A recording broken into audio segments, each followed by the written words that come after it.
Here in the ice bath after the Spokane show, and it was an incredible show. However, there was a fire alarm that happened in the intermission, and this is what happened.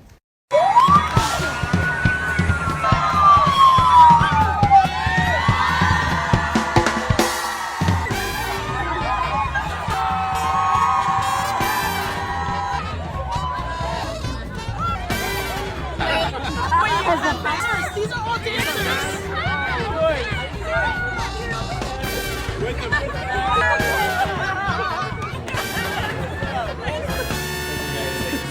Alright, well, apparently the first act was a little bit too hot because we shut the place down with the fire alarm. Fire truck came, the whole thing. We're back running. Here we go. Act 2. Let's do this.